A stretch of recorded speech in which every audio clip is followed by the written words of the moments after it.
भगवद गीता में जीवन के सभी महत्वपूर्ण प्रश्नों का उत्तर है। जैसे हम कौन हैं, भगवान कौन है, हमें कष्ट क्यों होते हैं, क्या पुनर्जन्म होता है, क्या अन्य ग्रहों पर जीवन है, हम कैसे इस जन्म और अगले जन्म में सुखी रह सकते हैं, हम कैसे भगवत धाम को जा सकते हैं। कोई पूछ सकता है कि कुरुक्षेत्र में हुए महान युद्ध जिसके दौरान भगवद गीता कही गई, उसका कारण क्या था। 5000 वर्ष पहले विचित्रवीर्य नामक एक महान राजा का देहांत हो गया। क्योंकि उसका बड़ा पुत्र धृतराष्ट्र जन्म से अंधा होने के कारण राज्यभार संभालने में असमर्थ था, अतः उसके छोटे भाई पांडु ने राज्य सिंहासन संभाला। पांडु की मृत्यु के बाद उसके 5 पुत्र, जो पांडवों के नाम से विख्यात थे, जो नियमानुसार राज्य के उत्तराधिकारी बने, लेकिन पांडव भी बालक ही थे, अतः धृतराष्ट्र ने स्वयं राज्यभार संभाला। धृतराष्ट्र के 100 पुत्र थे, जो कौरवों के नाम से जाने जाते थे। जब पांडव बड़े होकर राज्य संभालने लायक हुए, तो वे संपूर्ण राज्य नहीं लेना चाहते थे, हालांकि वो उनका नियम संगत अधिकार था। वे राज्य को अपने चचेरे भाइयों के साथ बांटना चाहते थे, और इस प्रकार राज्य को पांडवों और कौरवों के बीच बांट दिया गया। लेकिन कौरवों में ज्येष्ठ दुर्योधन अपने भाग से संतुष्ट न था। वो संपूर्ण राज्य को स्वयं ही भोगना चाहता था। उसने पांडवों को मारने के लिए कई षड्यंत्र रचे, लेकिन वो असफल रहा। फिर उसने नियम के विरुद्ध संपूर्ण राज्य को हड़प लिया और पांडवों को राज्य से निष्कासित कर दिया।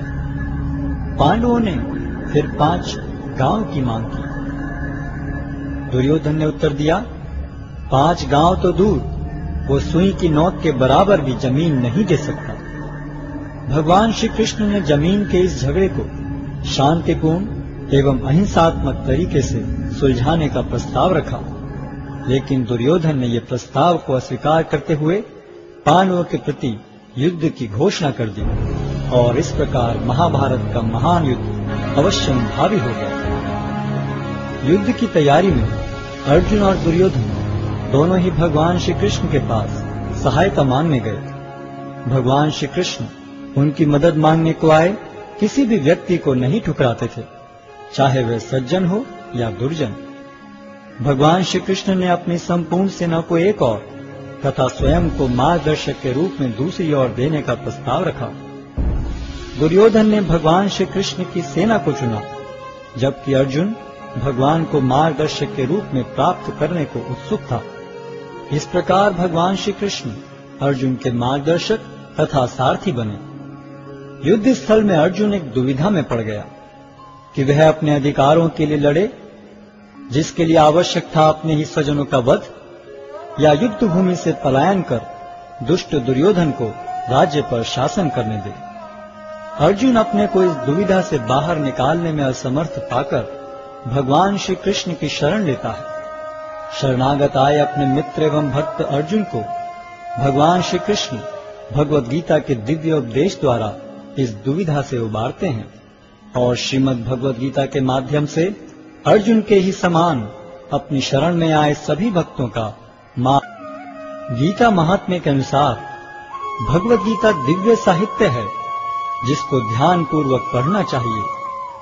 गीता शास्त्रमिदं पुण्यम यह पठेत प्रयतः पुमान्। यदि कोई भगवद गीता के उपदेशों का पालन करे तो वह जीवन के दुखों तथा चिंताओं से मुक्त हो सकता है।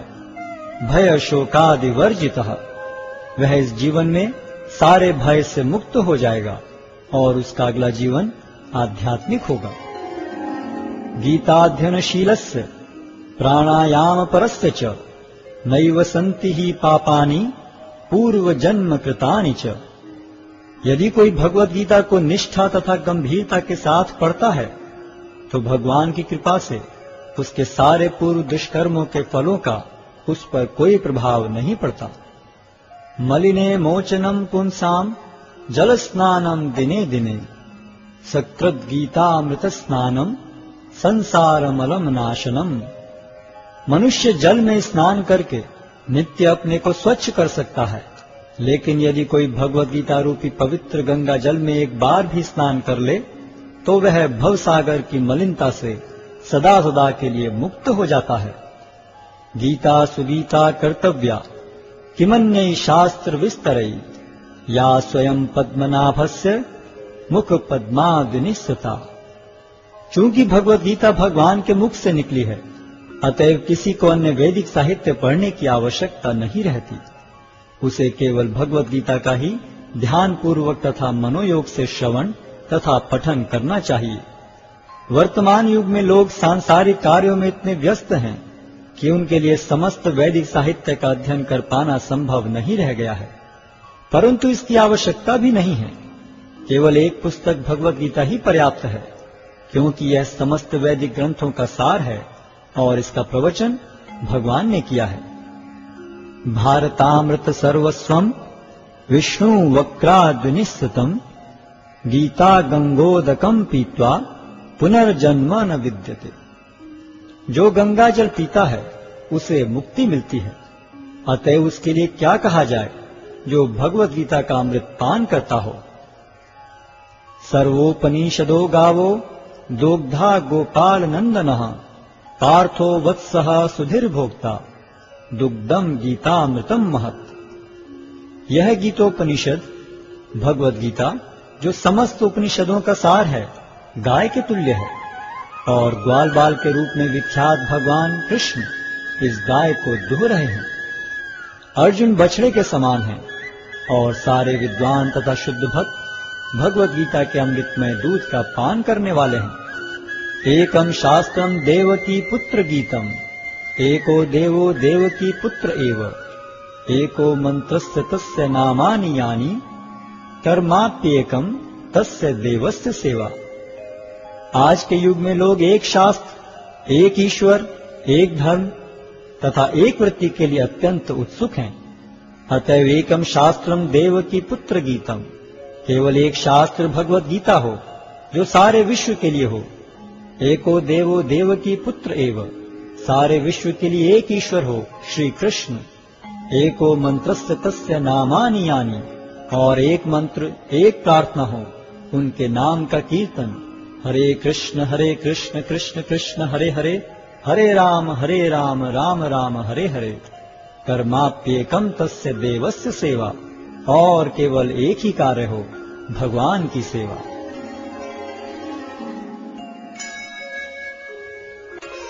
अध्याय 1 कुरुक्षेत्र के युद्ध स्थल में सैन्य निरीक्षण। धृतराष्ट्र ने कहा, हे संजय, धर्मभूमि कुरुक्षेत्र में युद्ध की इच्छा से एकत्र हुए मेरे तथा पांडु के पुत्रों ने क्या किया? संजय ने कहा, हे राजन, पांडु पुत्रों द्वारा सेना की व्यूह देखकर राजा दुर्योधन अपने गुरु के पास गया और उसने ये शब्द कहे, हे आचार्य, पांडु पुत्रों की विशाल सेना को देखें, जिसे आपके बुद्धिमान शिष्य द्रुपद के पुत्र ने इतने कौशल से व्यवस्थित किया है। इस सेना में भीम तथा अर्जुन के समान युद्ध करने वाले अनेक वीर धनुर्धर हैं, यथा महारथी युयुधान, विराट तथा द्रुपद। इनके साथ ही धृष्टकेतु, चेकितान, काशीराज, पुरुजित, कुंतीभोज तथा शैब्य जैसे महान शक्तिशाली योद्धा भी हैं। पराक्रमी युधामन्यु, अत्यंत शक्तिशाली उत्तमौजा, सुभद्रा का पुत्र तथा द्रौपदी के पुत्र, ये सभी महारथी हैं। किंतु हे ब्राह्मण श्रेष्ठ, आपकी सूचना के लिए मैं अपनी सेना के उन नायकों के विषय में बताना चाहूंगा जो मेरी सेना को संचालित करने में विशेष रूप से निपुण हैं। मेरी सेना में स्वयं आप, भीष्म, कर्ण, कृपाचार्य, अश्वत्थामा, विकर्ण तथा सोमदत्त का पुत्र भूरिश्रवा आदि हैं, जो युद्ध में सदैव विजयी रहे हैं। ऐसे अनेक वीर भी हैं जो मेरे लिए अपना जीवन त्याग करने के लिए उद्यत हैं। वे विविध प्रकार के हथियारों से सुसज्जित हैं और युद्ध विद्या में निपुण हैं। हमारी शक्ति अपरिमेय है और हम सब पितामह द्वारा भली भांति संरक्षित हैं, जबकि पांडवों की शक्ति भीम द्वारा भली भांति संरक्षित होकर भी सीमित है। अतः इस सैन्य व्यूह में अपने अपने मोर्चों पर खड़े रहकर आप सभी भीष्म पितामह को पूरी पूरी सहायता दें। तब कुरुवंश के वयोवृद्ध परम प्रतापी एवं वृद्ध पितामह ने सिंह गर्जन किसी ध्वनि करने वाले अपने शंख को उच्च स्वर में बजाया, जिससे दुर्योधन को हर्ष हुआ। तत्पश्चात शंख, नगाड़े, बिगुल, तुरही तथा सिंह सहसा एक साथ बज उठे। वह समवेत स्वर अत्यंत कोलाहलपूर्ण था। दूसरी ओर से श्वेत घोड़ों द्वारा खींचे जाने वाले विशाल रथ पर आसीन कृष्ण तथा अर्जुन ने अपने अपने दिव्य शंख बजाए। भगवान कृष्ण ने अपना पांचजन्य शंख बजाया, अर्जुन ने देवदत्त शंख तथा अति भौजी एवं अति मानवीय कार्य करने वाले भीम ने पौंड्र नामक भयंकर शंख बजाया। हे राजन, कुंती पुत्र राजा युधिष्ठिर ने अपना अनंत विजय नामक शंख बजाया तथा नकुल और सहदेव ने सुघोष एवं मणिपुष्पक शंख बजाए। महान धनुर्धर काशीराज, परम योद्धा शिखंडी, धृष्टद्युम्न, विराट, अजय सात्यकी, द्रुपद, द्रौपदी के पुत्र तथा सुभद्रा के महाबाहु पुत्र आदि सबों ने अपने अपने शंख बजाए। इन विभिन्न शंखों की ध्वनि कोलाहलपूर्ण बन गई, जो आकाश तथा पृथ्वी को शब्दायमान करती हुई धृतराष्ट्र के पुत्रों के हृदय को विदीर्ण करने लगी। उस समय हनुमान से अंकित ध्वजा लगे रथ पर आसीन पांडुपुत्र अर्जुन अपना धनुष उठाकर तीर चलाने के लिए उद्यत हुआ। हे राजन, धृतराष्ट्र के पुत्रों को व्यूह में खड़ा देखकर अर्जुन ने श्री कृष्ण से ये वचन कहे। अर्जुन ने कहा, हे अच्युत, कृपा करके मेरा रथ दोनों सेनाओं के बीच ले चलें, जिससे मैं यहाँ उपस्थित युद्ध की अभिलाषा रखने वालों को और शस्त्रों की इस महान परीक्षा में जिनसे मुझे संघर्ष करना है उन्हें देख सकूं। मुझे उन लोगों को देखने दीजिए जो यहाँ पर धृतराष्ट्र के दुर्बुद्धि पुत्र दुर्योधन को प्रसन्न करने की इच्छा से लड़ने के लिए आए हुए हैं। संजय ने कहा, हे भरतवंशी, अर्जुन द्वारा इस प्रकार संबोधित किए जाने पर भगवान कृष्ण ने दोनों दलों के बीच में उस उत्तम रथ को लाकर खड़ा कर दिया। भीष्म, द्रोण तथा विश्व भर के अन्य समस्त राजाओं के सामने भगवान ने कहा कि हे पार्थ, यहाँ पर एकत्र सारे कुरुओं को देखो। अर्जुन ने वहाँ पर दोनों पक्षों की सेनाओं के मध्य में अपने चाचा ताऊओं, पितामहों, गुरुओं, मामाओं, भाइयों, पुत्रों, पौत्रों, मित्रों, ससुरों और शुभ चिंतकों को भी देखा। जब कुंती पुत्र अर्जुन ने मित्रों तथा संबंधियों की इन विभिन्न श्रेणियों को देखा तो वह करुणा से अभिभूत हो गया और इस प्रकार बोला। अर्जुन ने कहा, हे कृष्ण, इस प्रकार युद्ध की इच्छा रखने वाले अपने मित्रों तथा संबंधियों को अपने समक्ष उपस्थित देखकर मेरे शरीर के अंग कांप रहे हैं और मेरा मुख सूखा जा रहा है। मेरा सारा शरीर कांप रहा है, मेरे रोंगटे खड़े हो रहे हैं, मेरा गांडीव धनुष मेरे हाथ से सरक रहा है और मेरी त्वचा जल रही है। मैं यहाँ अब और अधिक खड़ा रहने में असमर्थ हूँ। मैं अपने को भूल रहा हूँ और मेरा सिर चकरा रहा है। हे कृष्ण, मुझे तो केवल अमंगल के कारण दिख रहे हैं। हे कृष्ण, इस युद्ध में अपने ही स्वजनों का वध करने से न तो मुझे कोई अच्छाई दिखती है और न मैं उससे किसी प्रकार की विजय, राज्य या सुख की इच्छा रखता हूँ। हे गोविंद, हमें राज्य, सुख अथवा इस जीवन से क्या लाभ, क्योंकि जिन सारे लोगों के लिए हम उन्हें चाहते हैं वे ही इस युद्ध भूमि में खड़े हैं। हे मधुसूदन, जब गुरुजन, पितृगण, पुत्रगण, पितामह, मामा, ससुर, पौत्रगण, साले तथा अन्य सारे संबंधी अपना अपना धन एवं प्राण देने के लिए तत्पर हैं और मेरे समक्ष खड़े हैं, तो फिर मैं इन सब को क्यों मारना चाहूंगा, भले ही वे मुझे क्यों न मार डालें। हे जीवों के पालक, मैं इन सबों से लड़ने को तैयार नहीं, भले ही बदले में मुझे तीनों लोग क्यों न मिलते हों। इस पृथ्वी की तो बात ही छोड़ दें।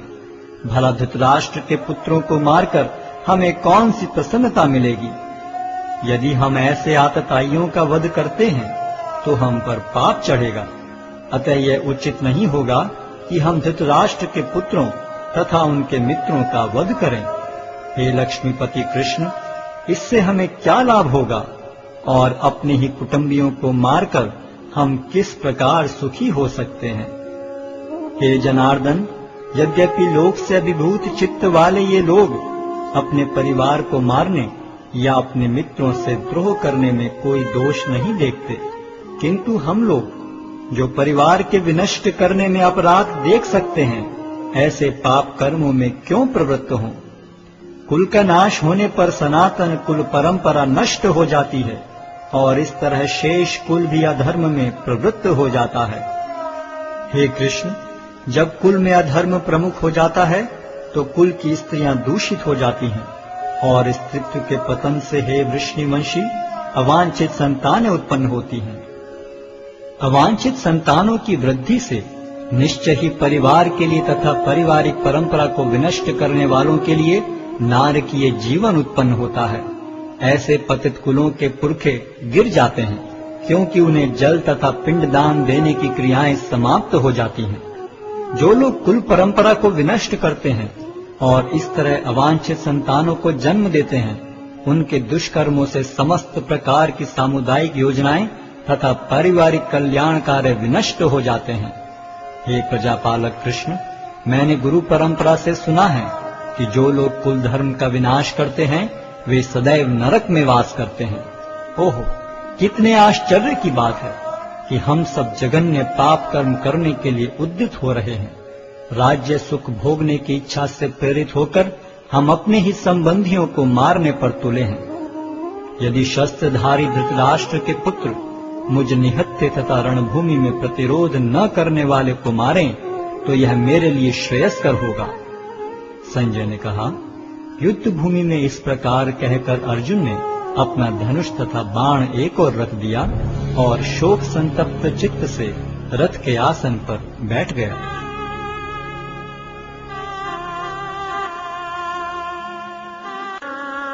अध्याय 2 गीता का सार।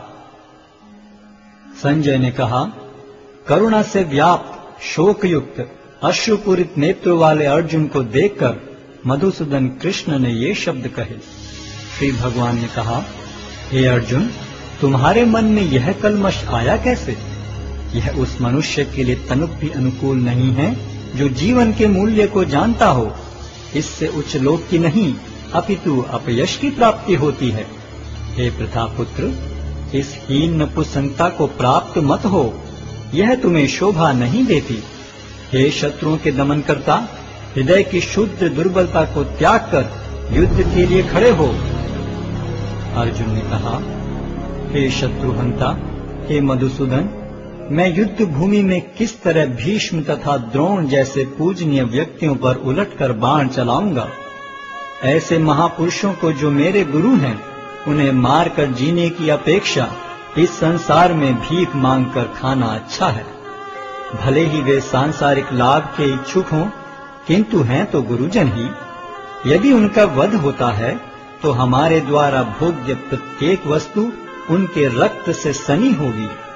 हम यह भी नहीं जानते कि हमारे लिए क्या श्रेष्ठ है, उनको जीतना या उनके द्वारा जीते जाना। यदि हम धृतराष्ट्र के पुत्रों का वध कर देते हैं तो हमें जीवित रहने की आवश्यकता नहीं है, फिर भी वे युद्ध भूमि में हमारे समक्ष खड़े हैं। अब मैं अपनी कृपण दुर्बलता के कारण अपना कर्तव्य भूल गया हूँ और सारा धैर्य खो चुका हूँ। ऐसी अवस्था में मैं आपसे पूछ रहा हूँ कि जो मेरे लिए श्रेयस्कर हो उससे निश्चित रूप से बताएं। अब मैं आपका शिष्य हूँ और आपका शरणागत हूँ, कृपया मुझे उपदेश दें। मुझे ऐसा कोई साधन नहीं दिखता जो मेरी इंद्रियों को सुखाने वाले इस शोक को दूर कर सके। स्वर्ग पर देवताओं के अधिपत्य की तरह इस धन धान्य संपन्न सारी पृथ्वी पर निष्कंटक राज्य प्राप्त करके भी मैं इस शोक को दूर नहीं कर सकूंगा। संजय ने कहा, इस प्रकार कहने के बाद शत्रुओं का दमन करने वाला अर्जुन कृष्ण से बोला, हे गोविंद, मैं युद्ध नहीं करूंगा, और चुप हो गया। हे भरतवंशी धृतराष्ट्र, उस समय दोनों सेनाओं के मध्य शोकमग्न अर्जुन से कृष्ण ने मानो हंसते हुए ये शब्द कहे।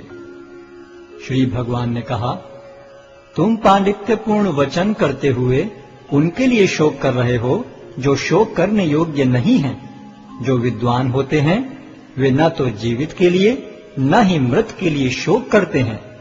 ऐसा कभी नहीं हुआ कि मैं न रहा हूं या तुम न रहे हो, अथवा ये समस्त राजा न रहे हों, और न ऐसा है कि भविष्य में हम लोग नहीं रहेंगे।